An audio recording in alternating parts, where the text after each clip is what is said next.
Merde. Bonjour à tous et bienvenue dans cette nouvelle vidéo. Aujourd'hui, on va parler apo à limicole. Mais tout d'abord, qu'est-ce qu'un limicole? Limicole vient du latin limus, qui signifie le limon. En effet, la majorité de ces oiseaux consomment des petits invertébrés vivant dans la vase ou l'humus.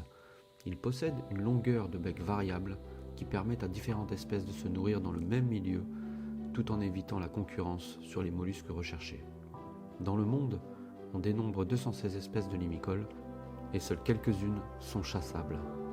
Leur poids varie de 10 grammes pour un bécasseau minute à 1 kg environ pour les plus beaux spécimens de courlis cendrés.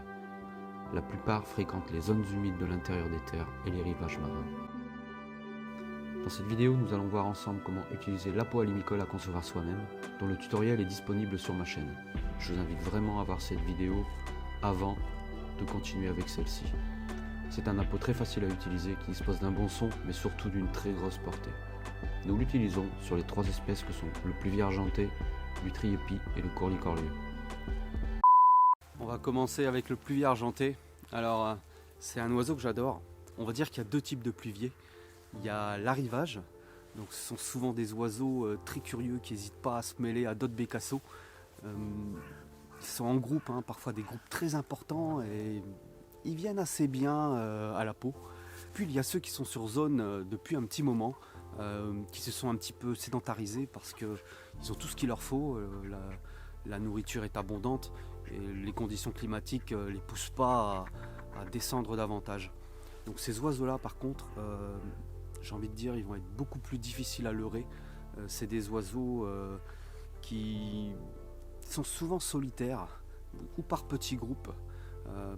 Bien souvent, quand vous avez fini votre promenade, votre passée, que le soleil commence à se coucher, vous les voyez gagner la baie, ou alors vous ne les voyez pas mais vous commencez à les entendre. Donc pour siffler le pluvier argenté, il va falloir qu'on module la sortie de la peau.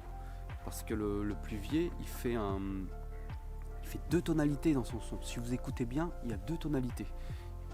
Ça fait un peu ça le pluvier. Pli-huit, pli-huit. Donc la première tonalité est plus grave que la seconde. Et pour réussir à faire ça avec la peau, on va fermer en fait la sortie de la peau. Donc je vous montre juste en soufflant normalement dans la peau. Donc ça donne ça.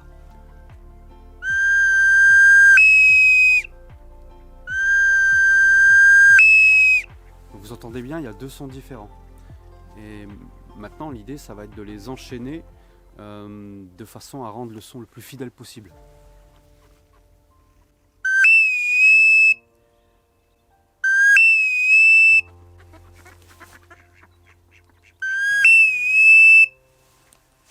Pour le mouvement de bouche, il faut que votre langue touche le palais supérieur. Voilà. Et vous faites une petite expiration. Vous la reproduisez dans la peau. Alors quand on module et quand on ferme la sortie. Voilà, maintenant l'idée, ça va être d'enlever son doigt assez rapidement, de créer une cassure. Et de ce fait, on va avoir nos 2 tonalités différentes.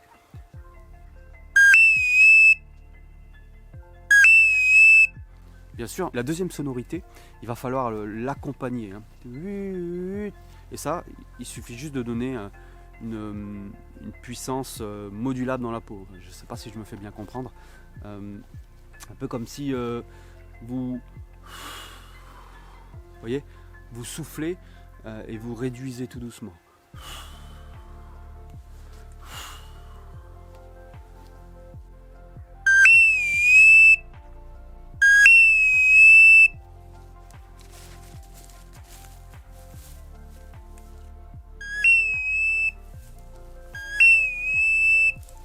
Voilà, vous l'avez compris, avec cet apo-là, vous allez pouvoir reproduire le pluvier argenté de façon fidèle, mais surtout de façon, vous allez pouvoir exercer un son très puissant.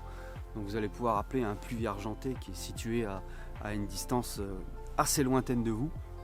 Donc vraiment très efficace. Vous imaginez bien, quand vous avez un gros vent, des conditions dégueulasses, avec cet apo-là, Ça marche vraiment très bien. Autre chose, on va considérer que vous arrivez à échanger avec le pluvier ou les pluviers. Ce qui est intéressant de faire, c'est quand ils arrivent à une distance plus proche de vous, ça va être de ralentir la fréquence de votre sifflement. Voilà, et l'agressivité aussi. Donc on va être plutôt dans ce genre de choses.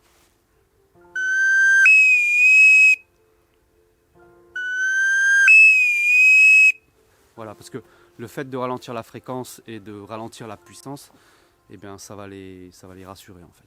Parlons maintenant du courlis-corlieux. C'est définitivement mon limicole préféré, les amis. Parce que quand on arrive à avoir un demi-courlis à une portée d'environ 30 mètres, c'est souvent au prix d'un effort acharné, d'une longue discussion. J'adore cet oiseau.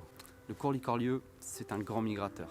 C'est un oiseau au même titre que la barge qui fait des distances pas possibles sans s'arrêter. Cet oiseau-là, sur nos littoraux, la meilleure période pour les observer, je dirais que c'est de la mi-juillet à environ mi-septembre pour les derniers qui sont souvent des solitaires. Pour siffler le courlis-corlieux, c'est à peu près le même principe que pour le pluvier. On va toujours poser sa langue sur son palais supérieur et exécuter ce type d'expiration, une petite expiration, hein, ça donne ça.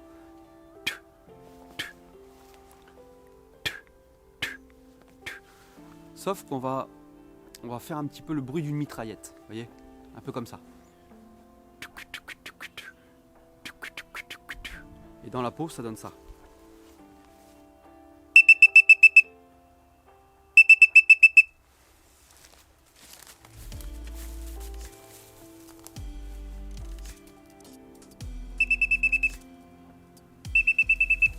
Maintenant, on va partir du principe qu'on entend un bruit de demi-courlis très lointain. Alors moi, ce que je fais pour ma part, je vais faire ce bruit de mitraillette tout de suite.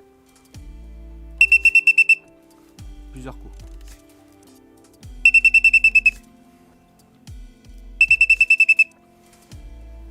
Jusqu'à obtenir une réponse de l'oiseau.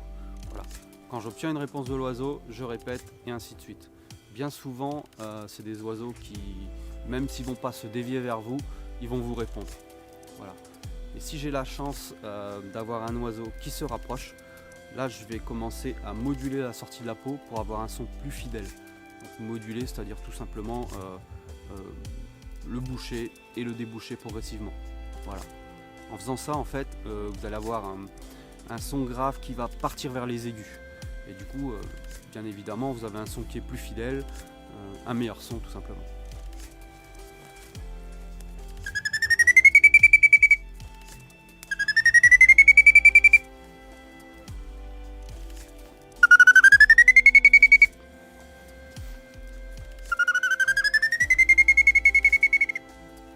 Voilà.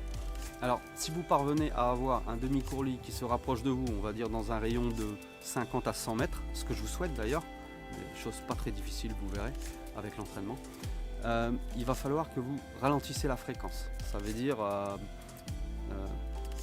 que vous diminuez un petit peu les appels pour essayer de rassurer l'oiseau. Donc ça donne à peu près ça.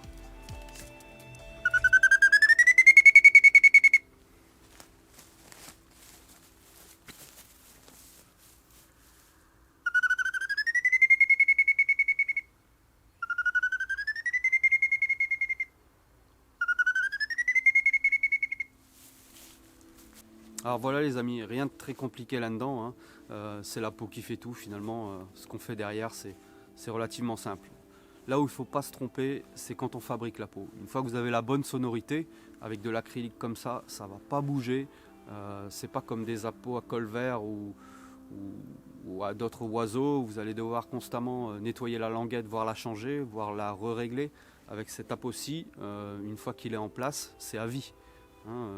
C'est à vie, vous le nettoyez un petit coup de temps en temps, mais voilà.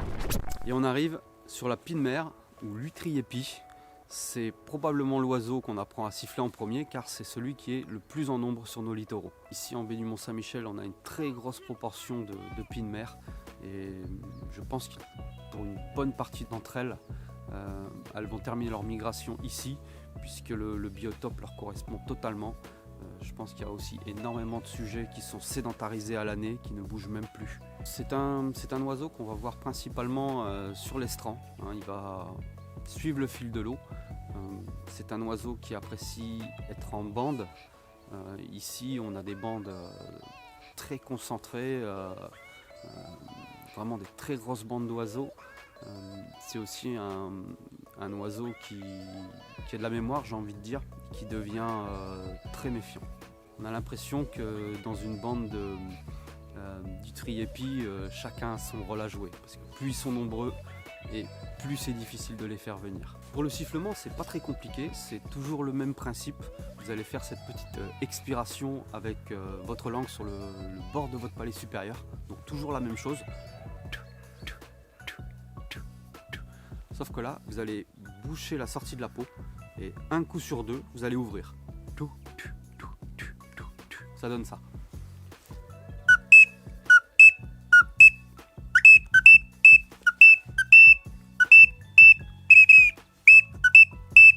Voilà, donc je vous laisse vous entraîner, c'est vraiment pas très compliqué.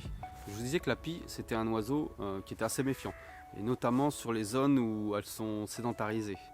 Donc si j'ai un petit conseil à vous donner, évitez de trop les coller sur ces zones-là, de trop les appeler.